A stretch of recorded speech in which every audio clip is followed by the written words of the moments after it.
నేను కూడా రీసెంట్గా ఈ ఎమ్మెల్సీ ఎన్నికల పైన ఈ జర్నలిస్ట్ మాజీ జర్నలిస్ట్ ఎవరైతే తీన్మార్ మల్లన్న ఉన్నాడో ఆయన పైన కూడా 2-3 వీడియోలు చేసిన. మాజీ జర్నలిస్ట్ కొంత వరకు తప్పుడు నిర్ణయం తీసుకున్నావు, మోసం చేసినావు అని చెప్పేసి 2-3 వీడియోలు చేసి చాలా మంది అంటా ఉన్నారు. ఎంత ధైర్యం చేస్తా ఉన్నావు, ఎట్లా ధైర్యం చేస్తా ఉన్నావు, వాళ్ళు వీళ్ళు ఫోన్ చేసి అట్లా ఎందుకు అంటా ఉన్నావు అంటున్నారు. నువ్వెట్లా ధైర్యం చేస్తున్నావు అన్నా నేను నిన్ను అడుగుతా ఉన్నా. నేను ధైర్యం నాకంటే ఒక 2 అడుగులు ఎక్కువనే వేసేసినావు అంటే నేనేమంటున్నాంటేనా 20 ఏళ్ల కాలంలో మహామగుల్ని ఒక్క మాటలో చెప్పాలంటే దొంగలందరినీ మట్టి గరిపించిన ఆటలతో 20 ఏళ్ళ సభ ఒప్పించిన ఒక్కొక్కరికి మన భాషలో చెప్పాలంటే పాటతోనే వాళ్ళ ఓటంలో కారణమైన మల్లన్న కూడా ఓడిపోవాలని పాట రాసిన. ఎందుకంటే ఒక దొంగ చట్టసభల్లో పోదు. ఎంత బ్లాక్ మెయిలర్ కాకపోతే చట్టసభలకు పంపుతారా, శ్మశానానికి పంపుతారా?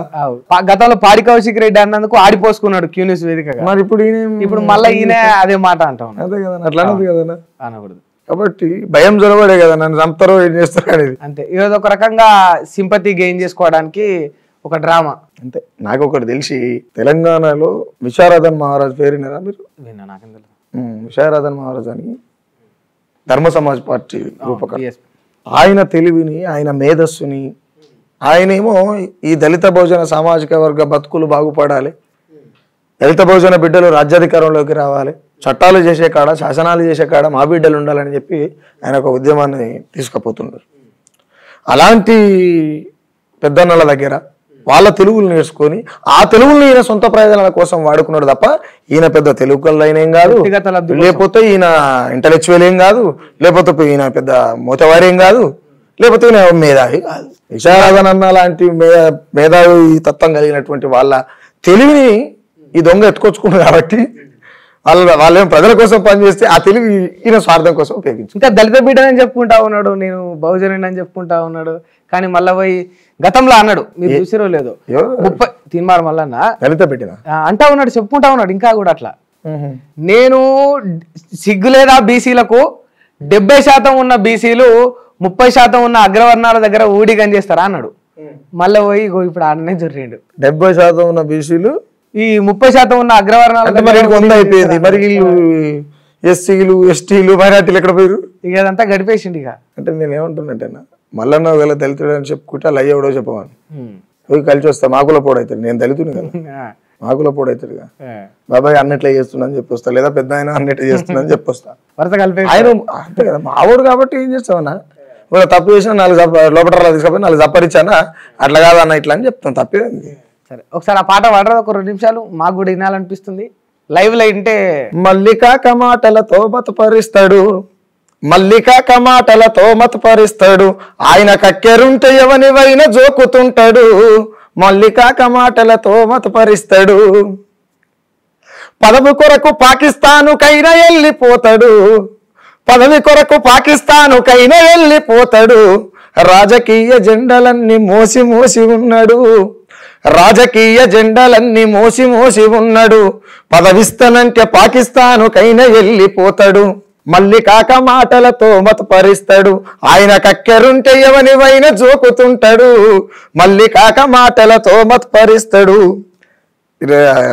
ఇంకో తమ్మితో పాడిస్తుంది పాట. ఇది కూడా నువ్వే వాడపోయినావు, ఇది కూడా మంచి జోష్లు ఉన్నావు కదా ఇప్పుడు. అంటే ఒక్కొక్కరు ఒక్కొక్క జిల్లా నుంచి పాడతారు కదా. ప్రశ్న ఎప్పుడు నేను ఎంతకాలం ఉంటా భూమి మీద, నేను పోయిన తర్వాత దాన్ని కూడా బతికేయాలి, వ్యవస్థ నిలబడాలి కదా. ఎట్లా వస్తాయి ఈ వర్డ్స్, ఈ ఆలోచనలన్నీ ఎట్లా వస్తాయి? ఏముంటది, ఇప్పుడు మనం ఇక్కడ కూర్చొని ముచ్చట పెడుతున్నాం, తెలియకుండా కొన్ని మాటలు మాట్లాడుతుంటాం, మేధావులు మాట్లాడవలసినటువంటి మాటలు మాట్లాడుతుంటాం. అది ఎట్లా వచ్చింది అనేది ఏముండదు, అది సమయ సందర్భాన్ని బట్టి అటు వస్తుంటది అంతే.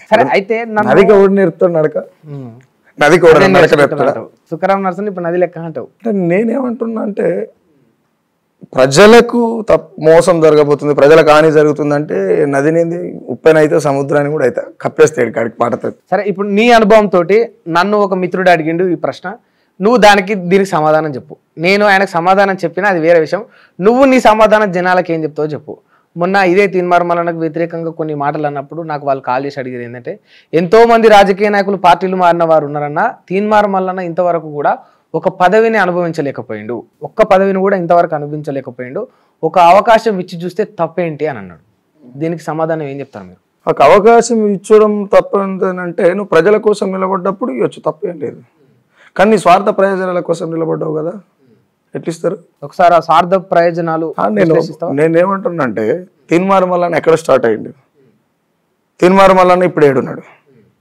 కాంగ్రెస్ పార్టీ దొంగ లంగ అన్నది నువ్వేగా, నువ్వేనా కాదా? నేను ఎవరితోనే అన్నావు కదా. ఇప్పుడు ఓపెన్ చేస్తే కూడా నీ న్యూస్లో వెళ్తుంది, నీ క్యూ న్యూస్లో. మరి ఇలా మంచిది ఎట్లయింది అంటే మేము ఏది నమ్మి నేను ఎన్నుకోవాలి? మరి ఇప్పుడు ప్రశ్న ఆయనే చెప్పిండు, సమాధానం ఆయననే చెప్పిండు, క్లియర్ కదా. నిన్ను అడిగినోడు వాడు తిక్కలోడాడు, ప్రశ్న ఆయనే చెప్పిండు, సమాధానం కూడా ఆయనే చెప్పిండు. లంగాన అన్నది ఆయనే, ఇలా మంచిది అంటుంది ఆయనే. మరి మేమేది నమ్మాలనేది నా క్వశ్చన్. అది క్వశ్చన్, ప్రశ్న జవాబు ఆయన చెప్పిండే. కానీ ఈ రెండు చెప్పినావు కదా, దీంట్లో ఏది నమ్మాలి, ఇది ఏది వాస్తవం అనేది నా పాట. ఓకే, అంతేనా కదా? అంతే అంతే, అర్థమవుతుందా? అర్థమవుతుంది.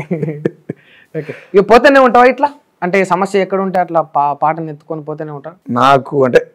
నాకు సమయం దొరికినప్పుడల్లా ప్రజాక్షేమం కోసం, ప్రజాస్వామ్యం కోసం, ఈ దేశంలో ఉన్నటువంటి అణగారిన బిడ్డల కోసం, అణగారిన కులాల కోసం ఖచ్చితంగా పాట అయ్యి ఉంటా.